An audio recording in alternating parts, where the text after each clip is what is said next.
মানে প্রত্যেকটা যাত্রী বিভিন্ন ধরনের মানে দুর্ভোগ পোয়াচ্ছে প্রত্যেকটা মানুষ। মানে ঈদ কিভাবে করব আমরা আসলে নিরাশ, হতাশার মধ্যে আছি। আমরা সাধারণ মানুষ প্রত্যেকটা মুহূর্তে মুহূর্তে এই দুর্ভোগের শিকারী। সামনের দিকে কি একটা পরিস্থিতির মধ্যে আছি আমি নিজেরও বলতে পারি না, বর্তমানেও না ভবিষ্যতেও না। দেশের পরিস্থিতি, যান চলাচলের পরিস্থিতি, তারপর তো আছে ছিনতাইকারী। 1 ঘন্টার মতন বসে আছে, 15 মিনিট 20 মিনিট আধা ঘন্টা আছে এদিক সেদিক, কিন্তু এটা ঠিক না, এটা কাম্য নয় এই দেশের জন্য। আপনার 1.5 ঘন্টা, এখন এই 1.5 ঘন্টার মতন লেট হতেছে। এটা 11টা 15-এর টাইম ছিল, বুঝছেন।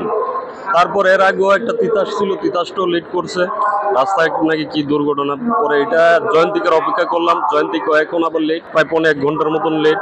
মানে প্রত্যেকটা যাত্রী বিভিন্ন ধরনের মানে দুর্ভোগ পোয়াচ্ছে প্রত্যেকটা মানুষ। মানে ঈদ কিভাবে করব আমরা আসলে নিরাশ, হতাশার মধ্যে আছি।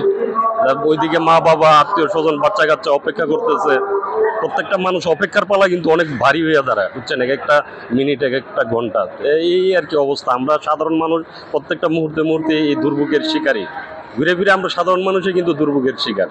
এটা হচ্ছে সবচেয়ে বড় কথা। আমরা আসলে কি সামনের দিকে কি একটা পরিস্থিতির মধ্যে আছি আমি নিজেরও বলতে পারি না, বর্তমানেও না ভবিষ্যতেও না।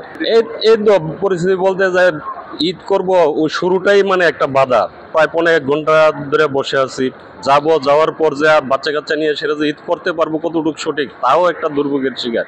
যে পরিস্থিতি, মানে দেশের পরিস্থিতি, যান চলাচলের পরিস্থিতি, তারপর তো আছে ছিনতাইকারী। ওইদিকে মনে করেন আসার পথে ওই যে রানিং গাড়ির মধ্যে, বাইকের মধ্যে পকেটের মধ্যে হাত মারছে। মানে চতুর্দিক দিয়ে মিলাই আমরা চাই সাধারণ পাবলিক একটা সুষ্ঠুভাবে সুন্দরভাবে একটা চলে, যাতে একটা নিরাপদ ভাবে চলতে পারি। আমরা তো আর বেশি কিছু চাই না আসলে দেশের মধ্যে।